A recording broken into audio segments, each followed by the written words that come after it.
আয়েশা রাদিয়াল্লাহু তাআলা আনহা, আরো অনেক যারা আম্মাজান আছেন আমাদের উম্মুল মুমিনিন, সবার কবর এখনো মদিনাতেই রয়েছে। জান্নাতুল বাকিতে বাকি যারা দেখেছেন, হাজী সাহেবরা যারা যান তারা ওই জান্নাতুল বাকি জিয়ারত করেন। এই বাকিউল গারকাত বা জান্নাতুল বাকিতে আমরা দেখি অনেক সাহাবায়ে কেরামের কবর, যারা সবাই প্রথম সারির সাহাবায়ে কেরাম ছিলেন, অনেক বড় বড় সাহাবী ছিলেন। খুদ রাসূল সাল্লাল্লাহু আলাইহি ওয়াসাল্লাম মদিনা মুনাওয়ারাতে তাশরিফ নিয়ে এখনো ঘুমিয়ে আছেন। এখনো অনেক মানুষ আল্লাহ রাসূলের সাথে মোলাকাত করার জন্যে, আল্লাহ রাসূলকে একটা সালাম পেশ করার জন্যে, তার উপর সালাত ও তাসলিম পাঠানোর জন্যে, সরাসরি তাকে সামনে রেখে দরুদ পেশ করার জন্যে হাজার হাজার লাখ লাখ মানুষ এখনো মদিনা জিয়ারত করে। মদিনা রাসূল সাল্লাল্লাহু আলাইহি ওয়াসাল্লামের পরশে ধন্য হয়ে আছে।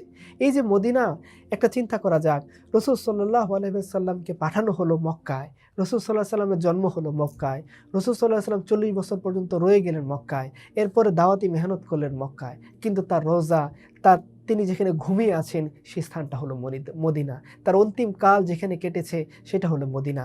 খিলাফতের রাজধানী যেখানে ছিল সেটাও ছিল মদিনা। এই মদিনা এত দামি হয়ে গেল কিসের মাধ্যমে? মদিনা দামি হয়েছে কারণ আল্লাহ সুবহানাহু ওয়া তাআলা আরবে যে নিয়ামত পাঠিয়েছিলেন তার মধ্যে শ্রেষ্ঠ নিয়ামত ছিল মুহাম্মদ সাল্লাল্লাহু আলাইহি ওয়াসাল্লাম। মক্কাবাসীরা প্রথম দিকে এই নিয়ামতের কদর করেনি, তো আল্লাহ সুবহানাহু ওয়া তাআলা এই নিয়ামতকে নিয়ে গিয়েছেন। মদিনাবাসীরা এই নিয়ামতের কদর করেছে, তো আল্লাহ সুবহানাহু ওয়া তাআলা এই নিয়ামতকে তাদের ওখানেই রেখে দিয়েছেন।